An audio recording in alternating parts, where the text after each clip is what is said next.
इस चैनल पे आपको अच्छी कहानियां सुनने को मिलेंगी, जिसका मतलब है कि आप दिन भर की थकान को पीछे छोड़कर शांति से गहरी नींद की आगोश में समाने के लिए तैयार हैं। अगर आपको वीडियो अच्छी लगी तो चैनल को सब्सक्राइब कर दो। चलो तो वीडियो शुरू करते हैं। ये कार्तिक महीने की अमावस की रात थी।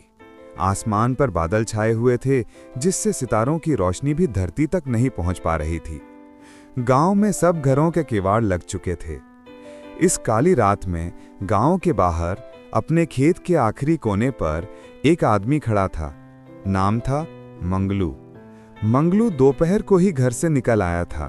उसकी पत्नी ने कहा, इतनी जल्दी क्यों जा रहे हो? अभी तो सूरज सिर पर है।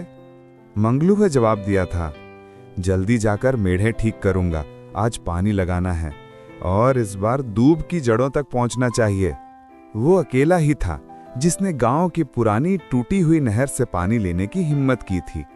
शाम ढलते ढलते उसने अपनी मेढ़ों को मजबूत कर लिया और ठीक मध्य रात्रि यानी 8 बजे के बाद, जब मंगरा नामक कुआं अपनी पूरी ताकत से बोल रहा था, उसने पानी खेत में छोड़ा।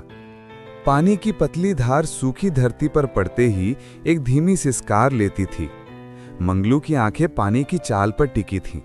उसका ध्यान सिर्फ एक ही चीज पर था, खेत की सबसे पुरानी, सबसे कमजोर मेड़ पर उगी हुई दूब यानी घास की जड़ों तक पानी पहुंचाना। वो एक टॉर्च की फीकी रोशनी में खड़ा था। टॉर्च की रोशनी में न तो खेत का अंत दिखता था, न ही शुरुआत। चारों ओर बस काली रात का सागर था, जिसमें पानी की आवाज ही एकमात्र जीवन की धुन थी। तभी उसे महसूस हुआ वो अकेला नहीं है। अचानक खेत के बीच से, जहां पानी अभी तक नहीं पहुंचा था, एक हल्की खड़खड़ाहट आई, जैसे कोई बहुत पुरानी चीज जो धूल में दबी हो हिल गई हो। मंगलू का गला सूख गया।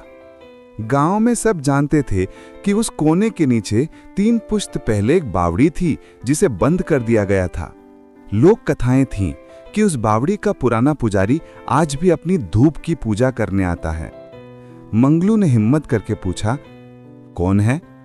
जवाब में कोई आवाज नहीं आई, पर पानी की धार को अपनी ओर मोड़ते हुए मंगलू को एक अजीब सी खुशबू महसूस हुई, जैसे सूखी मिट्टी पर पहली बारिश की, लेकिन उसमें कुछ पुराना और बासी भी था। उसने टॉर्च की रोशनी को बावड़ी वाली जगह पर चमकाया। कुछ नहीं था, बस सूखी फटी हुई मिट्टी। वो फिर अपने काम में लग गया। जब पानी आखिरी कोले की उस धूप की जड़ के पास पहुंचा, जहां मंगलू ने अपनी सारी ताकत लगा दी थी, तभी एक अविश्वसनीय घटना घटी।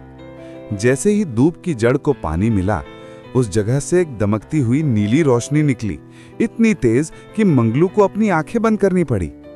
जब उसने आंखें खोली तो उसने देखा, धूप के पौधे पर हर पत्ती पर छोटी छोटी ओस की बूंदें थीं, जो चांद न होते हुए भी हीरे की तरह चमक रही थीं। फिर एक कांपती हुई आवाज आई, जैसे हवा में तैरती हुई फुसफुसाहट। मंगलू, तुमने वादा निभाया, धूप को पानी दिया, अब मैं जा सकता हूं। मंगलू समझ गया, वो बावड़ी का पुराना पुजारी था। उसकी आत्मा उस धूप की जड़ों से बंधी थी, जिसे वो सूखने नहीं देना चाहता था। आज मंगलू के पानी ने न सिर्फ धूप को सींचा, बल्कि उस आत्मा को मुक्ति भी दे दी। सुबह जब मंगलू गांव लौटा तो लोग बोले, अरे मंगलू, इतनी रात खेत में अकेले क्या कर रहे थे? मंगलू ने सिर्फ मुस्कुराकर जवाब दिया, खेती कर रहा था और एक धूप पुजारी की आत्मा को मुक्ति दे रहा था।